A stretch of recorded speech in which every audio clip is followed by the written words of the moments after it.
morning. Kukua. How's your Swahili? Mine's pretty limited. I know a few words. Sort of lingua franca of kind of East African. I even know sort of, it's not quite a swear word, but it's anyway, a phrase. Right, Kukua, grow.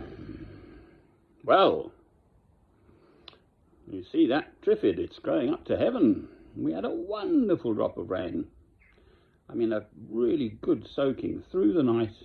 I think it was Sunday night, and then Monday lunchtime here. I'm in the northeastern corner of England, St. Michael's Square, Alec, Northumbria, England. Well, I've got to be somewhere, haven't I? As with Spike Milligan.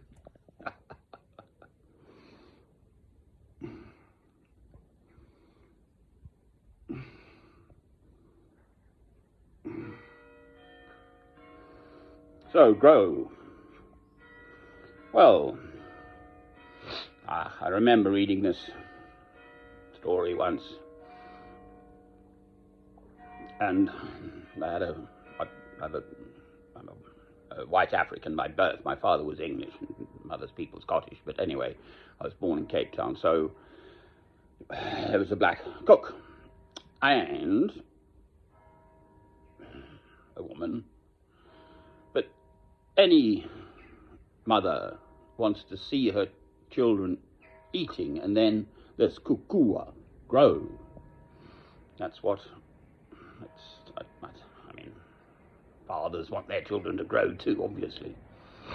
But it's a sort of nurturing, I mean, starting with breastfeeding, for heaven's sake. You know, that must be a very deep experience. I've sort of seen the odd mother over the years in a corner somewhere, you know, breastfeeding in public, perfectly fine, just sort of covered and so on. But you just look at the mother's face,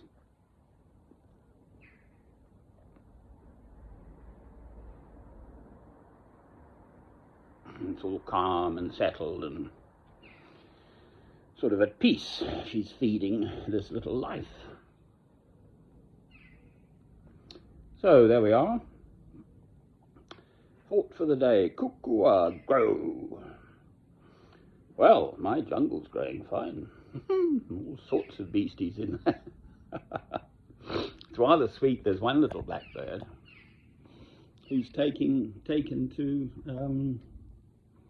just parking here. If he doesn't know where else to go, he'll just come and sit on a branch, a particular branch, to the same spot actually. I've seen it more than once. Let's look out my window, and there he or she is, just kind of chilling, and they see me, the birdies now, and they think, two-legged beastie, food. So they're not afraid. It's really rather sweet. In whatsoever state I find myself, therewith to be content. Well, what a lovely, peaceful little backyard I've got. It's mine now for, I don't know, whatever it is, 10 months still. I'm not rushing anywhere. I've been waiting on God for decades.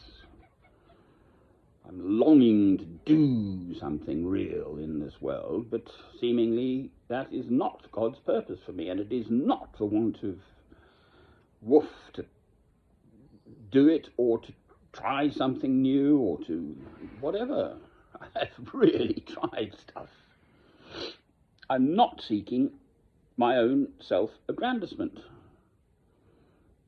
Curiously, believe it or not, I'm actually very shy. Talk to this thing. So, Kukua, grow.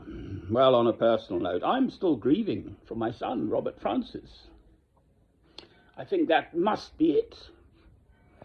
I'm sort of numb. I don't feel anything.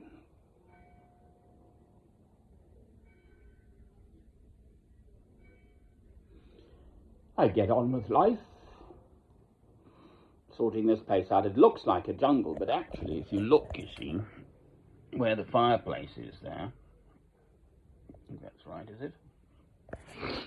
I lit a fire there once, so that's the fireplace. But I'm actually training these, and it's I think it's probably blackcurrant.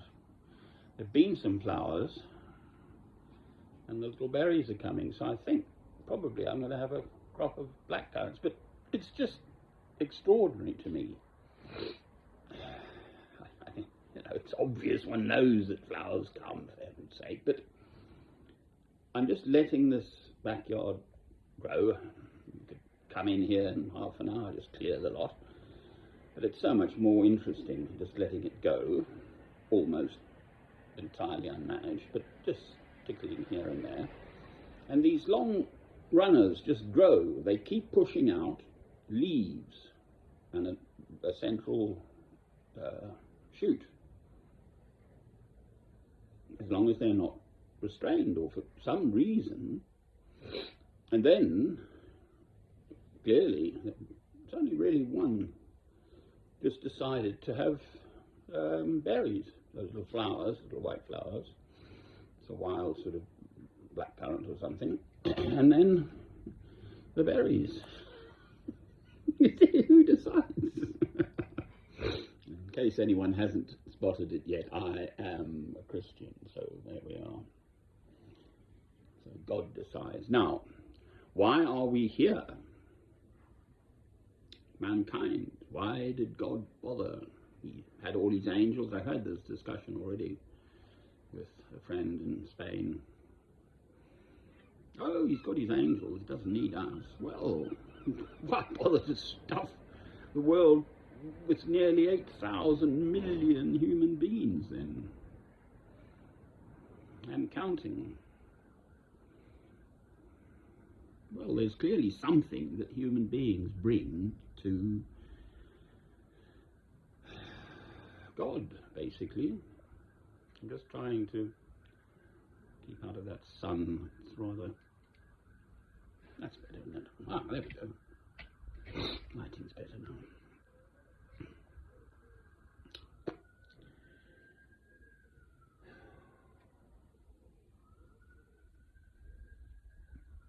So God does want us here. That's the meaning of life. There are the two commandments as ever. So love God, and then love your neighbour as yourself. And that can be understood by anyone, by everyone. Whatever language you speak, whether you're rich or poor, etc., etc. It's much better, isn't it? Rest there. There we go.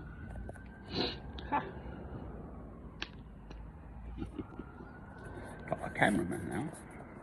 Almost rest my weary limb.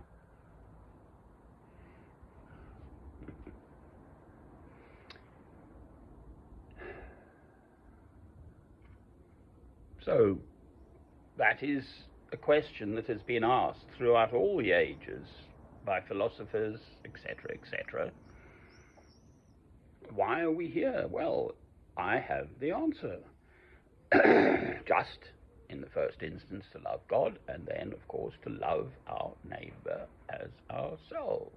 Without loving yourself, you're not in a position to love your neighbour.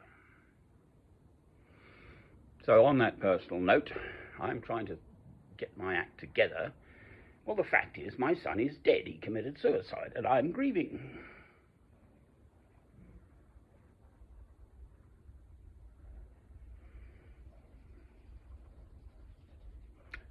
The one thing I wanted was a happy, beautiful marriage, of course, to a beautiful lady, my very best friend, all of that stuff.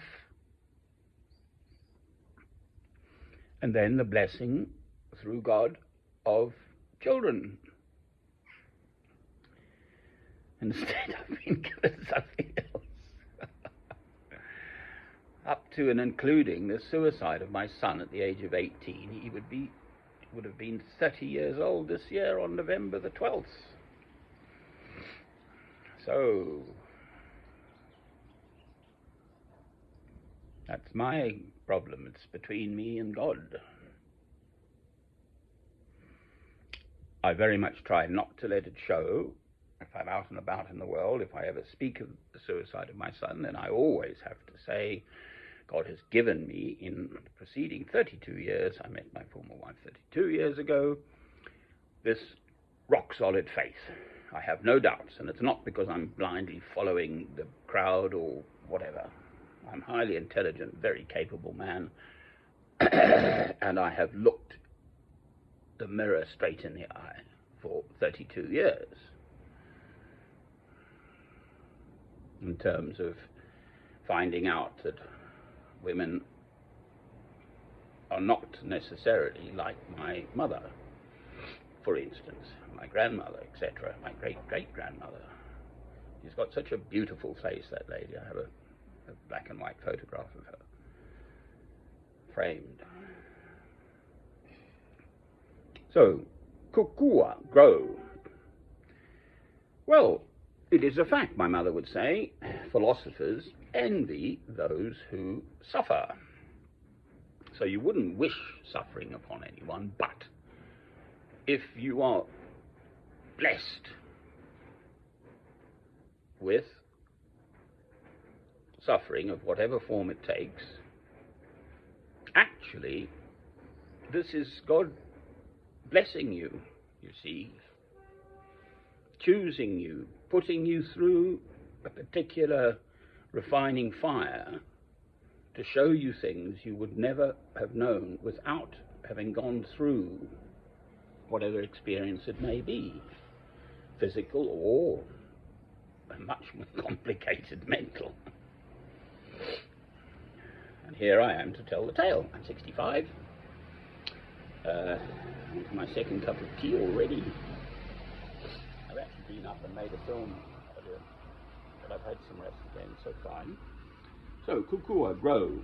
So, as I did 32 years ago in my own little place, I actually had a nice little, it was a mid-terrace, so I had a nice little, about 30, 40 yards of, possibly even 50 yards, no, 30, 40 yards of back yard, garden. There's a little shed, a proper, there were railway workers' terrace houses, so it was built of old railway sleepers and stuff, so it was solid. I could climb up on it and bounce around on top, but it just didn't move at all. It wasn't a modern, cheap sort of pine thing. I re-roofed it properly, felt and so on, a proper gunk between the sheets, so it was absolutely dry. And I had my garden shed, and I missed that. I had a little lawn, and then I had the other half was down to vegetables. Planted an oak tree and a pine tree. And I think Copper Beech too. I know that because I remember getting the seed from a very nice neighbour. They had a nice big garden with a proper big old beech tree. I had my bean wigwam, beans, and onions, and carrots, I think, potatoes, of course. Just basic sort of little vegetable patch. Used to mow the lawn, clip the edges beautifully. All of that stuff.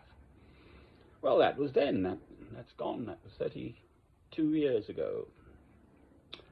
Here I am today, more or less alive. Haven't kicked anything yet. I think I've just about managed to face down both the local neighbours and the police, just to leave me alone. That's all I ask.